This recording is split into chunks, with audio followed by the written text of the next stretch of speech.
You are listening to Leaders and Legends, a podcast produced by Veteran Strategies and featuring conversations with fascinating and impactful men and women who have shaped our world, our communities, and our history. My name is Robert Vane, Principal of Veteran Strategies, and your host for our discussion. You are listening to Leaders and Legends, a podcast presented by Veteran Strategies, a local veteran public relations enterprise, and sponsored by Girl Scouts of Central Indiana, Garmon Construction, Leaders and Legends LLC, the Grand Hall and Conference Center at Historic Union Station, the McGinley's Golden Ace Inn, and McAllister Machinery, your friendly neighborhood Caterpillar dealer. You may find all your sales and rental equipment needs at McAllister.com. We are pleased to announce our podcast is a member of the All Indiana Podcast Network in partnership with Wish TV. You may find Leaders and Legends at allindianapodcastnetwork.com. Think you're starting a podcast or need to host a public meeting? Let Leaders and Legends LLC be your partner as you look for new ways to communicate your message. Please contact Chris Spangle or me at leadersandlegends.net. Thank you for joining us on the Leaders and Legends podcast. Our guest today, name's John Wechsler. And if you haven't heard of him, then you've probably had your head in the sand for the last few years here in Central Indiana, especially. He is a pioneer, he's an entrepreneur, and more than that, he's a patriot. He's a veteran of the United States Army as a combat engineer, and we're going to talk about that. John, thank you very much for joining us on the podcast. Thank you for having me, Robert. Well, you know, I'm not tech savvy enough to hang out with you. So I need to make sure that if I get you on the podcast, that you don't make me sound like too much of a Luddite. John I don't think that's going to happen. And maybe we do our next one at that great Italian restaurant that we met at downtown not long ago. Iozzo's. It is a wonderful place. Yeah. Exactly right. And you had the dessert. Absolutely. It was incredible. We shared it, though. I will tell you, my wife and I, we decided we would be reasonable, and we shared that. It was outstanding. John, tell us, the Leaders and Legends audience, a little bit about your background. You're an Indiana kid, and you've left, as like Mitch Daniels says, go do something else, but then always come back to Indiana and do good things. And that's exactly what's happened. Well, let's hope on the do good things part of that. I grew up on the northwest side of Indy, Pike Township, and ended up going to the military right out of high school. I was in the Army for a brief stint, long enough to qualify for the funding that I needed to get to college. That was the way I decided to pay for my school. Other family members have done it other ways. I had a brother that went to Michigan and played football for Bo Schembechler. And, you know, we all have to kind of find our path to paying our way. And mine was signing up for service. So that was probably the pivotal point in my life where I really learned the kind of that hard work ethos and kind of put your head down and get the job done, that I'd say still is something I carry today. But I came back and I enrolled at IUPUI in downtown Indianapolis, and then spent some time in Bloomington, did an overseas studies program in Maastricht, the Netherlands, and started my career at IBM. From that point, I was basically an entrepreneur from really the mid-90s on, and I've spent a lot of time kind of building entrepreneurial ventures, and mostly in the technology and innovation space. But yeah, I'm glad, you know, I've always known that I'd be a Hoosier. You know, back home, I spent a couple of years away in the military, but then also a stint in California. And this has always been home, though. You were at Pike High School with two other, I think you were there at the same time, perhaps, two other guests on the Leaders and Legends podcast. The first one is Professor Peter Carmichael, who heads the Civil War Institute at Gettysburg College and is an IUPUI graduate before he went on to get his PhD at Penn State, I believe. And this other guy who is kind of, you know, I don't know, I'm not really sure how he's going to end up in his life because he just really hasn't done much so far. And that's Eric Holcomb, our favorite governor, who has been a terrific presence for Hoosiers the last few years. He was a wonderful guest, a terrific guy. Were you all there at the same time? We were close. We intersected. I think your friend, Dr. Carmichael, may have even been the same year as I. The governor, I think, was a couple years behind. But I can tell you right now, they are in the stratosphere. They're like 747s that fly over our communities. And I might have been orbiting in a Piper Cub somewhere around that same area. But we didn't actually know each other at Pike, but I've since run into several other interesting Pike alums, including Peter Dunn, Pete the Planner. I know Tim Cindric went to Pike. Mark Monteith went to Pike. And so you kind of look at that era of Pike High School, and we're all kind of feeling pretty good about the way, things are playing out here. So a lot of really cool people doing some neat things. Mark Monteith was a guest on the podcast a few years ago. He was terrific, just like his writing is terrific. He's a wonderful writer. There's also Michael Solari, who went to Pike Township. I should mention him, a good friend. What do you think stayed with you, not just from Pike, but from being in public school, being in that environment, and then going directly to the Army? I went from Howe High School, from Indianapolis Public Schools, directly to the Army. And because of the diversity and just sort of the atmosphere, there really wasn't that much of a transition just in terms of interpersonal relationships and the people you meet. Did you find that a lot of what you learned at Pike, you learned in the Army, and a lot of the people you were friends with at Pike were the type of people you hung out with in the Army? Yeah, I would say I think there was an amplification that happened when I went to the Army of those lessons learned growing up. I would say that, growing up, suburban Indy at the time, it felt a little more rural, I think, than it does today. But Pike Township was, still, it wasn't quite the frontier, but I mean, it wasn't quite as populated, and it didn't seem as busy. And so a lot of times, we were just outside, like, just as kids, climbing trees, throwing rocks, doing whatever we could do, catching crawdads in the creek. And, I think that, stimulated a curiosity for me that today is just, turbocharged with my career in technology and innovation. And that is to always be curious, right? To wonder what would happen if you did this and play with that, you experiment. And that's really, really what we're doing right now in a company that I've just launched. And that is rapid experimentation, right? And we're trying to find our way. And I think that's kind of what that was like, at least for me, what it was like to grow up in Pike Township. And, when I went into the military, I will say that it was probably the moment in time where I entered the first meritocracy that was just purely based on what you delivered. It didn't matter where you came from. It didn't matter what you looked like. It didn't matter really even what you had done before. But when you walked in and they shaved your head in basic training, it was then game on. And whatever you brought to the game was going to dictate where you went from that point forward. And from there, I would say, I've never looked back. So I'm 54 years old as of this recording. I think you and I are roughly the same age. Mm-hmm. I have said and asked other guests on the podcast, growing up in the 70s and 80s, next to the birth of my kids, is the greatest thing I ever experienced. Looking back on the 70s and 80s, what do you think of that time, and how fun was it to grow up when things were perhaps a little less sensitive and this network called MTV changed everything? Oh, man. I remember the first time I saw MTV, and we didn't even have cable, by the way, in our apartment. We grew up, with very modest, in a modest neighborhood, modest, poor. I mean, we were economically constrained, let's call it, right? We had no idea actually what that meant at the time as kids, but we didn't even have cable. And I remember the first time I was at someone's house that had cable and MTV was on. I'm like, what? Wait a minute. What is that? And it really was a moment. Like I remember really where I was and when it happened, and I can kind of picture it happening right now. But I would link a lot of my experience in life and my sense of humor, my likes and dislikes, even to the music of that era, because that was a really big part of growing up, right? And so just classic rock and roll. When you put on a track of you name it, Aerosmith or from Boston to Foreigner, AC/DC, whatever, something like that just kind of stirs a little bit of the memory banks up for me.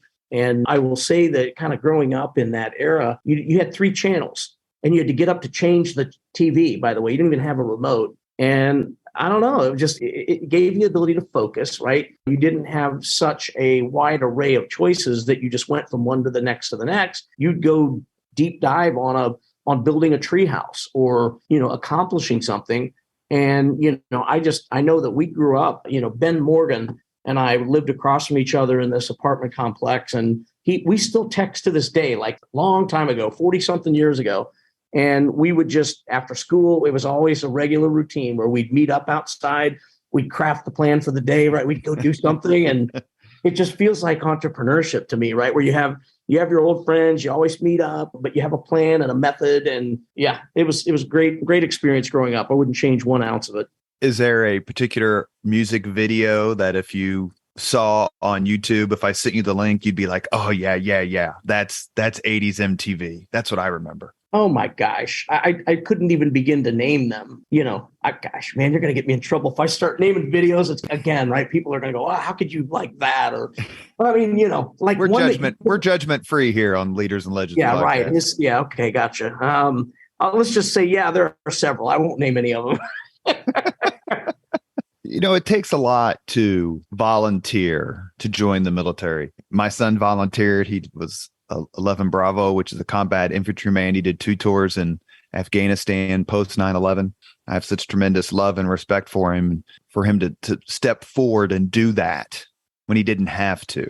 What were you thinking as you rode the bus, or maybe you took a plane? My basic was at Fort Knox, so we took the bus down there from the MEP station there on South Pennsylvania, downtown Indianapolis. Right there. What were you thinking as you got to your place for basic training? Like, were you scared? Were you think, hey, you know what, this is the right thing to do? How did it process for you? Absolutely terrified would be the way I would say it. And when you enter as you know, right, the reception station, and they start yelling at you right away to get you off the bus, and it's literally they're beginning the deconstruction process the moment you pull on the property. And you're thinking, I've been here 30 seconds. I couldn't have screwed up. Like, I literally have just been here on the bus for 30 seconds. Yeah. And I'll never forget, I had something fell out of my bag as I was coming out of the bus and hit the ground. And I'm like, oh, I was just terrified. All I wanted to do was just disappear. Really, that was my first thought was, what have I done? And what's going to happen next? And you're just terrified, to be honest. And I will say that I like you, really celebrate our military, our first responders, anybody that runs the other way when trouble's happening, right? People that run to the firefight or the fire or the accident to help, there's a different breed, right? And you really have to celebrate and honor that, I think, as a community, if you really want to reach your fullest potential. I can tell you right now, I had no idea of what I was doing when I signed up. I didn't even know I was going to get 10% off at Lowe's out of the deal. But at the end of the day, I was just trying to survive. I was trying to find my way. And this was my very best choice to hit the path that I wanted to be on. And it was life-changing for me, I will tell you. I mean, I was thankfully a peacetime military service member. The ones that do it today and the ones that go and give it their all, and those that give all, right? I mean, we owe it to them and to their families and society to really honor, celebrate, and support their sacrifice. And I couldn't say more about the way I feel of our service members and first responders. And I think a lot of people do. It seems to be a thing right now that we recognize. More so than ever, for sure. Yes. Certainly in the post-Vietnam era. Yes. You think it's a coincidence? This is a softball question. It's a coincidence that so many of our state's strongest leaders have been in the military. Greg Ballard, Eric Holcomb, Bob Orr, Fred Klipsch, who was in the Air Force, Richard Lugar, Andy Jacobs. I mean, the list goes on and on. Michael Browning, who's a Vietnam veteran. That's not correlation to you, is it? But rather causation? Yeah, I agree. It is, we as a state, we're overrepresented anyway, I think, in those that serve. I've seen stats that show concentration and percentages that choose to enlist or commission. And I think in Indiana, we grow up as kind of that servant leader anyway, right? Just it's an ethos that's kind of born out of the communities where all of us grow up. And so it's no surprise that many do go to serve. And yeah, I mean, I think you could spend 30 minutes just naming names of leaders that have military experience. And I think it's fantastic. Coming out of the military, you hear so many stories, especially these days with combat vets, but not just combat vets, who aren't sure what to do. I've worked with some organizations, I know you have too, to try to help veterans. I was lucky in the sense that I knew what I wanted to do. I had no skills except what I could learn through college. What was your plan coming out of it, and how close did you come to actuating it? Yeah, I have to say that I was very fortunate to really come out of the military with a plan. I knew what I wanted to do. I went in to do this. I went in to get money for college. And everything that I did in college was geared towards getting the maximum return on that investment, right? I paid with literally leaving skin, in concertina wire, during drills. And I mean, I literally left nothing to chance here, right? I worked as hard as I could to achieve what I wanted to achieve. And so when I came out, I executed my plan. And I'm thankful to say it involved a lot of mentors. Another great military service member, Dr. Wechsler here in Indianapolis, was one that took me under his wing. And, now that I think about it, I've never really considered this, but I wonder if I was fresh out, and he'd spend time with me to coach me up on entrepreneurship and business. And I was in a program called the Indianapolis Entrepreneurship Academy in the 80s in Indy. Dr. Haberly down at IU had started this program. And through that, I met Dr. Burt. And I learned so much about life and business through people like that would spend time to share with me their lessons learned. And that's why I do that today with young entrepreneurs that want to spend time with me. I'm happy to share experiences, right? That was one thing that I learned, was to be careful about giving advice, but be generous with sharing experience. And the idea there is that if somebody comes to another for mentorship and the mentor just gives advice all day long, the person that takes that advice and goes and executes on it, you kind of own the outcome if you're the one that told them to go do that. All right. But if you're going to share experiences about a time when you were in that situation or something similar, then what you're doing is giving them a lens into learning through history, which I know you're a big fan of. And that's I think an optimized way to mentor and to learn and grow. You're listening to the Leaders and Legends podcast with local entrepreneur and veteran and patriot, John Wechsler. We were talking about leaders and people in the military. I omitted to say the name of P.E. McAllister, and he should have been the very first name that I mentioned. You're right. At one time, I think it was a few years ago, Indiana had the fourth largest National Guard in the country. When you figure our population relative to other states, that's punching way, way above our weight. Coming out of the military, executing your plan, why was Indianapolis the place that you thought you could achieve these goals and do what you needed to do, what you set out to do? Great question. And it was my plan all along to come back to my hometown.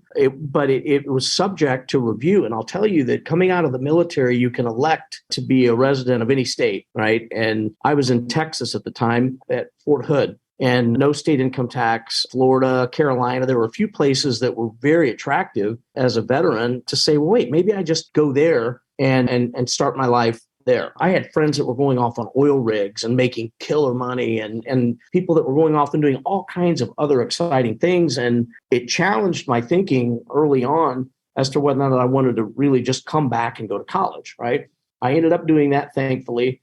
And I will say, it's probably one of the best decisions I ever made because of the amazing people that I was able to kind of work alongside over the last couple of decades. And the culture of Indy at that time, I mean, you have to realize, there was no, well, when I left for the military, there was no Hoosier Dome. When I came back, we had a pro sports team, right? When I went away, there were all these things that were happening. The amateur sports capital of the world movement was just kind of starting. And we had kind of gotten our first glimpse into venture capital, even though I didn't know that world at the time. When I go back and look at history, and you look at CID's formation in Indy as one of the very first venture capital firms, and what ended up happening there and the companies that they funded and helped grow.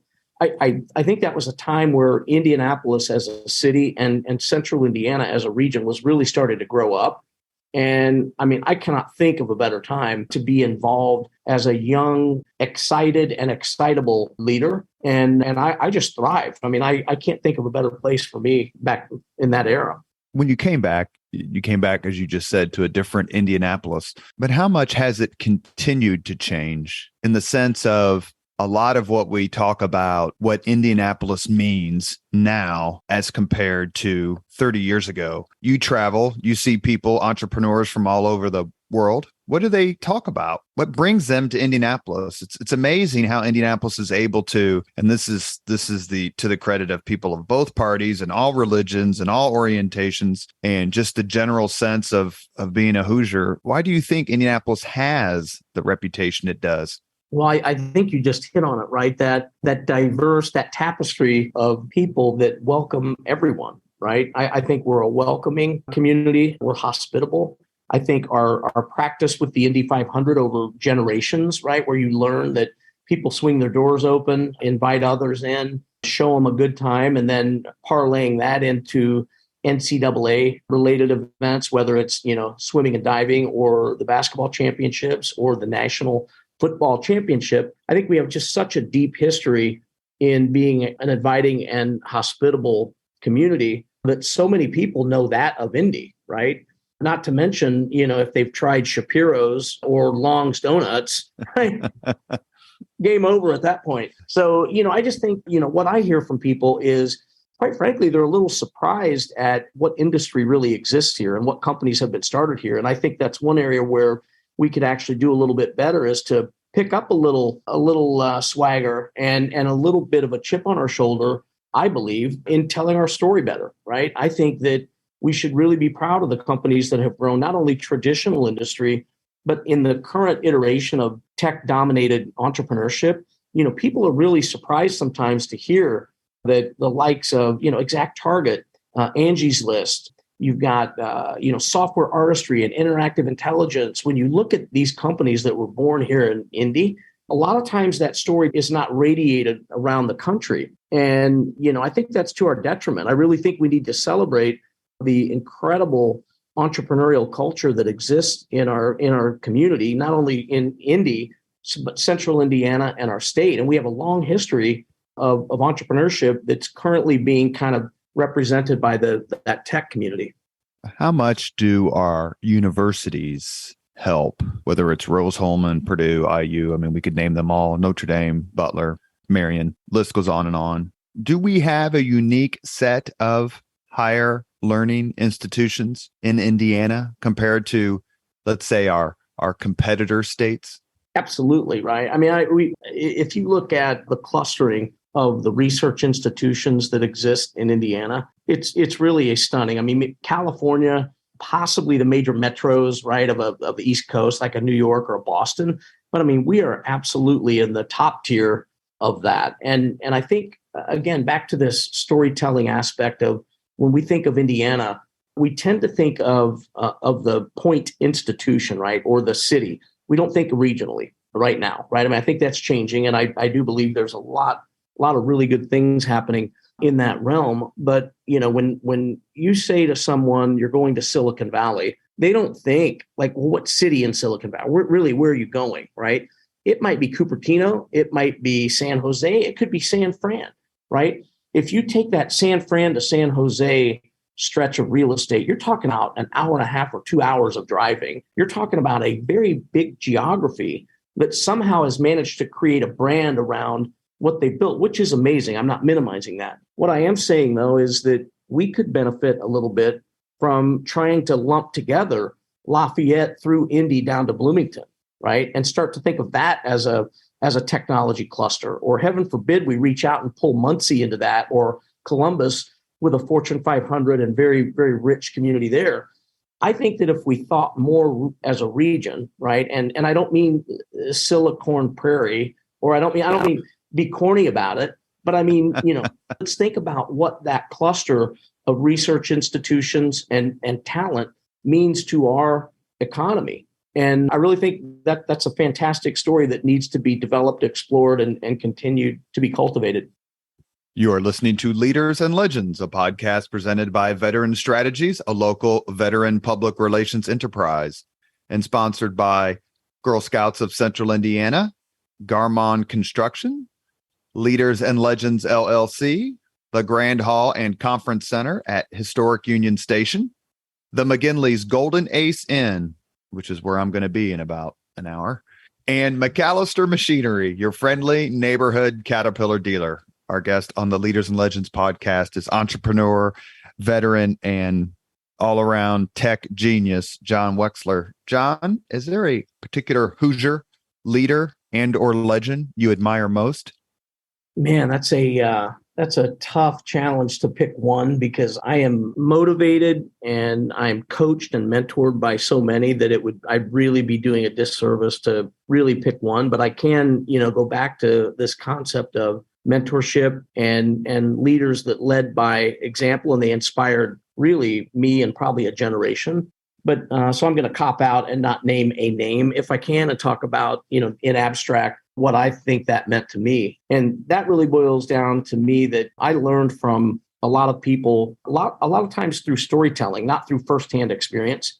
And to me, it's really hard to understand sometimes as we get older and, you get outreach from, a college kid or somebody that's fresh out and they're trying to learn the ropes. Sometimes just a coffee, a 30-minute or an hour meeting can really change the arc of someone's day, and therefore, down the road, it could be impactful in their life. And there were so many people that did that for me when I can't understand what would have justified that, nor why I would have deserved the attention from someone like a Dr. Burke Servaz or today I mentioned David Becker as a longtime mentor of mine.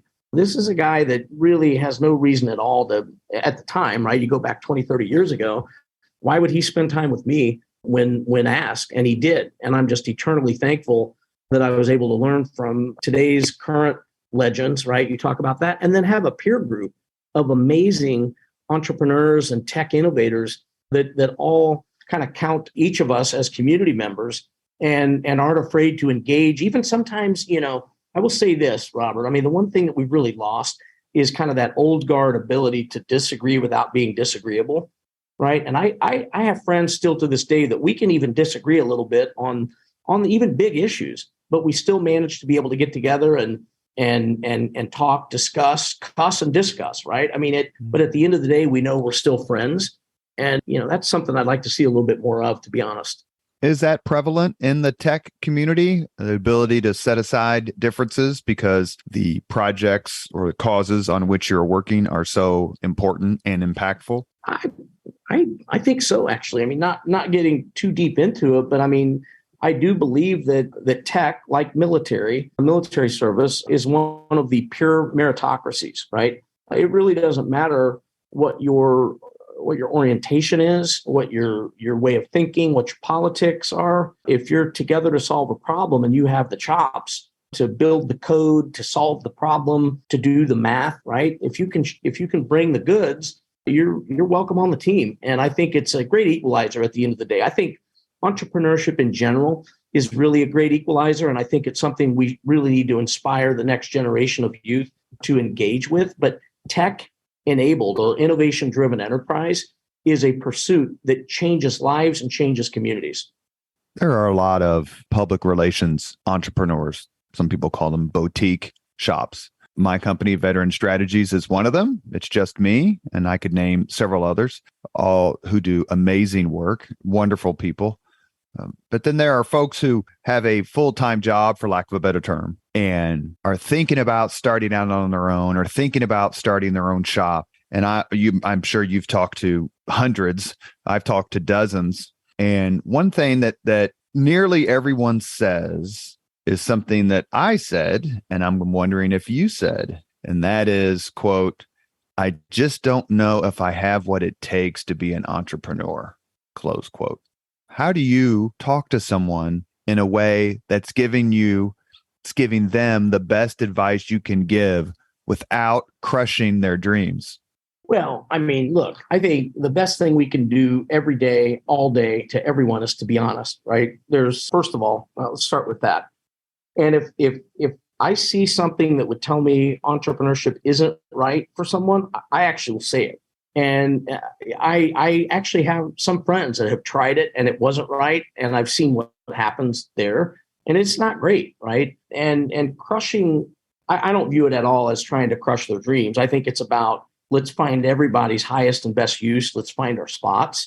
The thing I would say that I have a little more contempt for is what I'll call the glamourpreneur or the pretenderpreneur. And, those that, a entrepreneur is okay, right? If they want to do it, they want to be in the game, right? They're trying to figure it out. But I thought you were going to go down the path of full-time jobs just pretending to be entrepreneurs, right? That's like, man, that's kind of like, pretending that you're something that you're not. And so that is one where I have a little more contempt. But if it's somebody that is coming out of college or a corporate executive, somebody that works at a large corporation and they're trying to decide if they want to do it, or somebody that's invested a lifetime in education, like a doctor or a lawyer, or somebody that has years and years of education, and they think they want to switch over to become an entrepreneur, you better make sure that's the right thing for you before you do that. And so to me, honest conversation and dialogue is the key point, obviously with care and consideration for how that's going to impact their life going forward.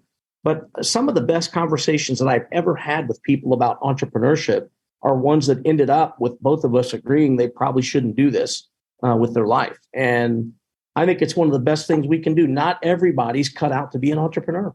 In your opinion, does government / the tax code / the business community do enough to help entrepreneurs to foster the sense that they can make it? Or conversely, are there too many obstacles in the way of someone or people who are willing to take a chance and start something new? What would you do if you could be the Pontifex Maximus of the entrepreneurial regulation world? Oh, man, that should terrify everybody, that question. In fact, yeah, that would be fun someday to really be able to impact it in that way. I think Indiana specifically, we do a fantastic job. I think there's always areas where we can do better, but things that we've done that are truly innovative and kind of put us at least in the top tier of geographies to start a business would be things like the venture capital investment tax credit, right? Where we as a state say that if you, Robert, as an investor, want to invest in my company, and I'm certified by the state as an eligible enterprise, you get a 25% tax credit back for putting that money in my business, right? So that means if you put, for every dollar you put in, you're going to get a quarter back on your taxes right away. The net effect there is that it de-risks your decision to invest in my business. And you do that by looking at the net after-tax cost of you giving me that investment. And if something bad were to happen and you were to write it off and you get half of it back, let's say through state, federal, et cetera, you now are down to really risking, maybe 25, 30, 35% of that total that you put in. That's a really unbelievable thing. And I wish more people understood how important that is to capital formation and entrepreneurial growth in our state. I will say also that the state is adding in the coming year, veteran status will get you an enhanced 5% kicker on that, along with minority and women enterprises. So MBEs and veterans get a 30% tax credit now through the venture capital investment tax credit. That's just one idea that was implemented many years ago and continues to, I think, feed capital formation. So I think we can always do better, but Indiana in general, I think, is a very hospitable place for entrepreneurship and innovation. What makes an entrepreneur go beyond, in your view, just the first bite at the apple? I remember Wayne Huizinga, Waste Management, I think, was his company. And then he started this other company called Blockbuster. And he owned the Miami Dolphins. They're my favorite football team. That's the reason that I focused on him for just a second in the sense. And I'm like, man, how the hell did you come up with those two things? Like, I can't think of anything. What's the relationship between the two? And the relationship between the two is entrepreneurship. Yeah. And recurring revenue. I think he understood the power of that in particular. And by the way, I'd be remiss if I didn't say that I heard that I am following. Are we okay to talk about guests? I don't know how this timing Sure. is. All right. So I hear that I'm the next guest after the legendary number 39 from the Dolphins and Larry Zonka. So that's something I never thought I would say, that we would even be considered in the same sentence, but I just did it. But, I think, first of all, entrepreneurship at that level is a whole different game, right? And when you look at that kind of scale of enterprise, that is a totally different game. But I think there is an intrinsic drive within entrepreneurs that truly motivates every day's activities. And there are a lot of entrepreneurs that are taught, right? I believe entrepreneurship is a science that you can teach, just like medicine, just like law, right? There's always been this, like, at least when I was growing up, we talk about 70s and 80s, there was this idea that entrepreneurs are just, it's this black box, black magic thing. And it's like, well, they're just born an entrepreneur, but you can learn how to be a lawyer and you can learn how to be a doctor. I think that we have really evolved into this understanding that entrepreneurship is something that can be studied, can be learned, it can be taught and transferred the lessons over time. And to me, the idea that doctor, lawyer, entrepreneur is kind of a choice that people can now make. And entrepreneurship schools exist. You've got most major business programs now have entrepreneurship as a major. You can get a minor if you're a technical person and support, your engineering degree with an entrepreneurship designation. So I think that there are a couple of different types of entrepreneurs, but the ones that are truly driven out of an innate desire to be an entrepreneur, those are the really unique ones that will kind of defy the odds and almost change the rule, bend the rules to their will at the end of the day. And Huizenga and some of those other entrepreneurs like that, they're the ones that really are that special breed. This is going to preface a question I'll ask you at the end of the podcast, but I'll give you a special opportunity to answer. If you could have dinner with Elon Musk, what would you ask him? It's a good question. Or choose another entrepreneur, right? I mean, Jeff Bezos. Choose someone else who, is in the news and has built, companies that are just absolutely gigantic. It would probably zero in on that motivation question, right?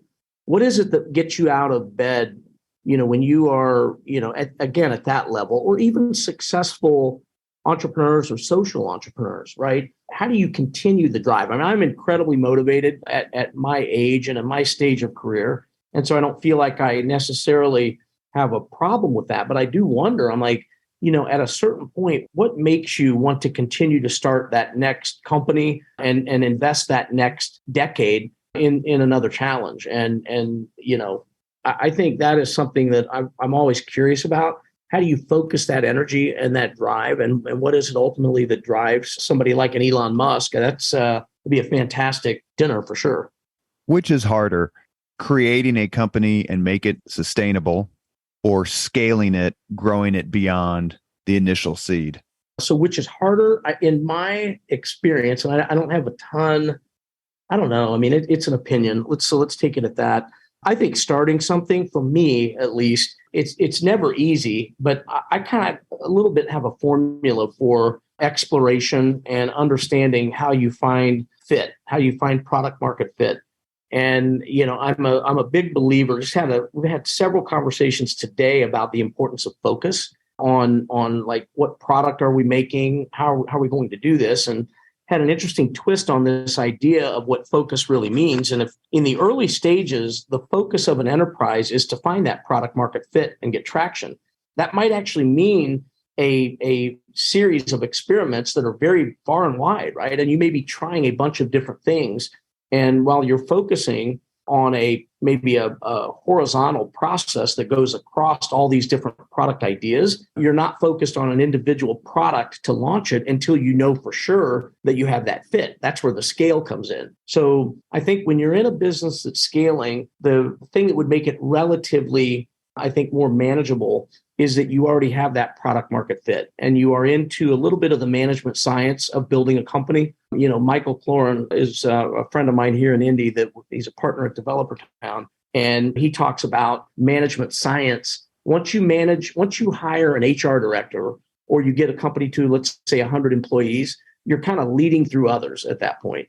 When you're a small startup that's trying to find its way, like at Spokenote right now, I mean, there are 8 or 9 of us and some contractors that spend time with us. But I mean, it's a very small team. It's a lot easier to lead in that way than it is to lead through others. Let's talk a little bit about Spokenote. That's your newest endeavor. What does it do and why does it do what it does? Well, that's great. Thank you. So Spokenote is a platform that allows anyone to add video to anything. So you go, okay, what does that mean? In the abstract notion, right? I want people to wonder for a minute what that means. But what we sell today is a sticker that allows you to scan. You can scan the sticker, you record a video, and then when you publish it or upload, pair up with that sticker. Wherever you put the sticker, the video that you associated with it plays.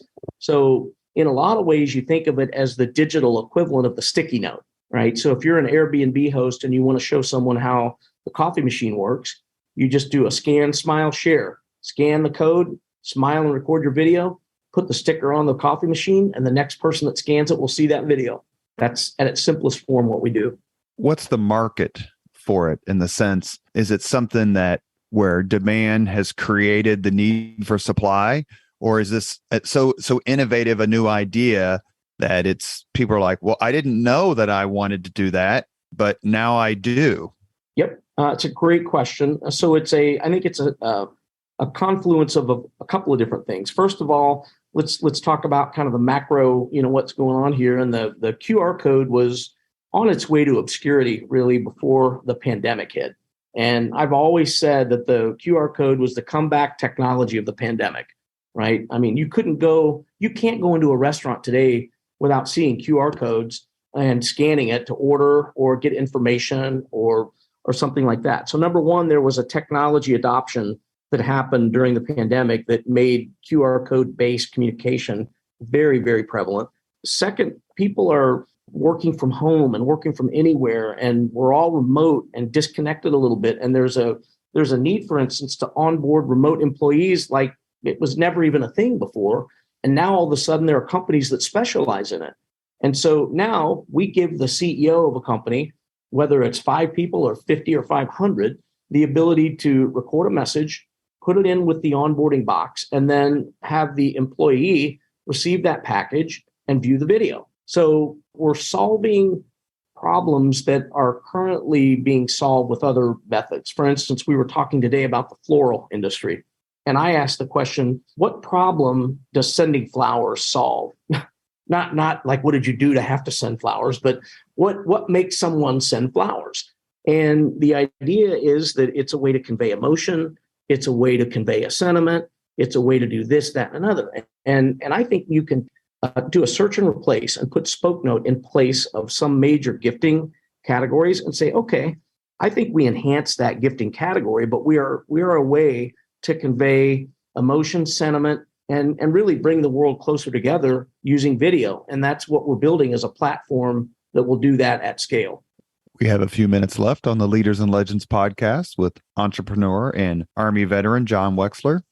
When people talk about the tech sector, what are they really talking about in the sense of, does just using the umbrella term do the complexity and diversity and potential of the tech sector justice? I don't believe that it does. And I kind of interchange when people talk about tech, I do tend to think of it more in terms of the innovation economy. And there are a lot of ways to introduce technology into the world. It doesn't have to be bits and bytes and feeds and speeds and software. It can be an innovation in culinary. It can be an innovation in building materials. It can be an innovation in the way you deliver a service. And so I think technology is an easy way for people just to say that, I mean, the tech sector is huge. Don't get me wrong. I mean, software, and the related businesses are gigantic. But I think the bigger picture is, where does innovation fit in the grand scheme of things? And, there's a white paper that was written several years ago by a gentleman at MIT by the name of Bill Aulet, A-U-L-E-T. He wrote a book called Disciplined Entrepreneurship, but his white paper with Fiona Murray, I believe was the co-author, is called A Tale of Two Entrepreneurs. And it talks about the difference between an innovation-driven enterprise and a traditional small business person. And I think, when you look at an innovation-driven enterprise, they have 6 attributes that really kind of are hallmarks of what would make that company be called an innovation-driven enterprise. And if we can invest more time and energy in helping people build those kinds of companies, those are the companies that create wealth for not only the shareholders and employees and the founders, but their communities, because they bring money in from around the world. So if you create a solar panel manufacturing company, right, that's based in Fishers, and the company there pays great wages, they have higher education, they have graduate degrees and salaries that are above average, right, but they sell to the world. And so, we would ship product to Singapore, let's say, Japan, any place in the world. And then that money would come right into our community, or it would then be used by the people. This is a little bit of trickle down concept, right?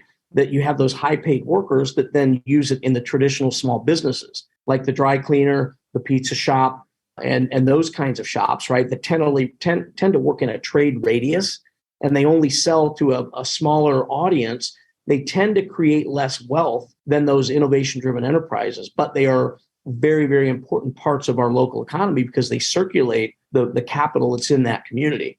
And so, when you look at the role of innovation, I think it's a true game changer to equalize the game for anyone, whether you're two kids in a garage in Lagodi, Indiana, or you're a kid growing up in Fishers.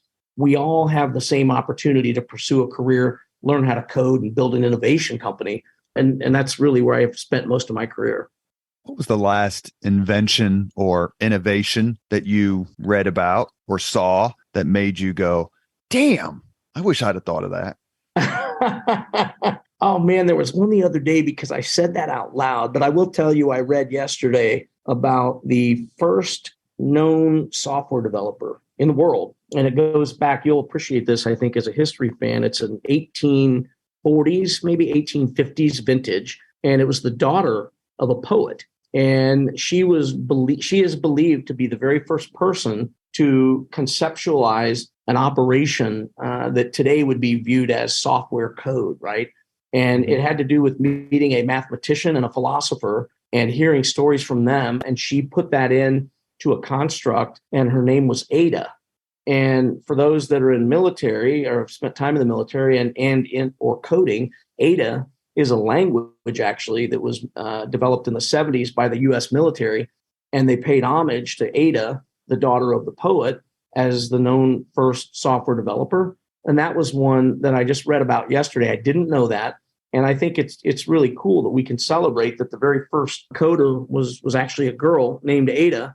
And there's a lot more out there on the internet on the story, but that was an innovation and invention and inventiveness story that I read and was just captivated by. We've reached the point in the Leaders and Legends podcast where we ask the same 5 questions of all of our guests. John Wechsler, are you ready? I'm not sure. I guess I have to do it. So let's go for it. I don't know the questions. That's the point. All right. What was your first job? Cooking corn at the Indiana State Fair. No wonder you and Jennifer Hollowell are such good friends. She loves the state fair. I love it too. Number 2, what was your first concert? It was I think it was Aerosmith with, I think Foreigner might have been the warm-up act, actually. So it was a pretty good classic rock show. Market Square, I think. Yeah, Market Square Arena. That's pretty good. Number 3, if you could suggest any book for someone to read, which book would you recommend? Ooh, man. Okay. So I have in my bookcase at home a hand-me-down book that has my grandfather's name in it and his writing, notes in the margins, and it's Dale Carnegie, How to Win Friends and Influence People. And it sounds kind of like, wait a minute, that sounds kind of manipulative, but it's really a book about social graces and social influence, and from absolutely one of the best ever. So I'd say that. Number 4, if you could witness any event in history, be there as it happens, which event would you choose? I did witness the Berlin Wall coming down. Man, that's a good question. I for some reason go to Martin Luther King's speech on the lawn. I listen to the speech to this day, and I'm captivated and moved by it. So that's probably where I go. We mentioned Elon Musk earlier, so you get to choose someone else if you want. If you could have dinner with anyone living today, 2 hours off the record just to chat, whom would you choose? Oh my gosh, that is a ridiculously tough question. I'd probably sit down with Bill Gates. You have to say why? I was going to ask you why. Well, I think that he may be above so many others. There are maybe, a handful that have literally changed the world with a vision and building an enterprise that has just impacted the world. And then, his move into social entrepreneurship, I'm fascinated with. And yeah, I'd love to have just a couple of hours. That would be amazing, actually. I would prepare for weeks if that were to ever happen. Like, it would be like, I'm sorry, I'll have to get to you next year. I'm preparing for my lunch with Bill Gates. And you'd say, get the dessert at Iozo's, Bill. Exactly. You have been listening to Leaders and Legends, a podcast presented by Veteran Strategies, a local veteran public relations enterprise, and sponsored by Girl Scouts of Central Indiana, Garmong Construction, Leaders and Legends LLC, the Grand Hall and Conference Center at Historic Union Station, the McGinley's Golden Ace Inn, and McAllister Machinery, your friendly neighborhood Caterpillar dealer. Our guest has been Hoosier, entrepreneur, and veteran John Wechsler. Thank you so much for your time. I've known you for a couple of years now, and you've always been incredibly kind to me. I'm very appreciative of the fact that you've come on the podcast, and I would say with complete candor and genuine belief, Indiana needs more people like you in our state, and we're very grateful. Well, Robert, thank you for having me. You're awfully kind with your words from me, and I appreciate the service that you do in bringing stories like this to life. And I've always appreciated your passion for history, storytelling, and engaging, and it's something to be applauded. So thank you so much for being so nice to me. Appreciate it. Thank you, John. Thank you very much for listening to Leaders and Legends, brought to you by Veteran Strategies Incorporated. If you want to contact us about this program or our menu of public relations services, please send us an email at robert@veteranstrategies.com. That's robert@veteranstrategies.com.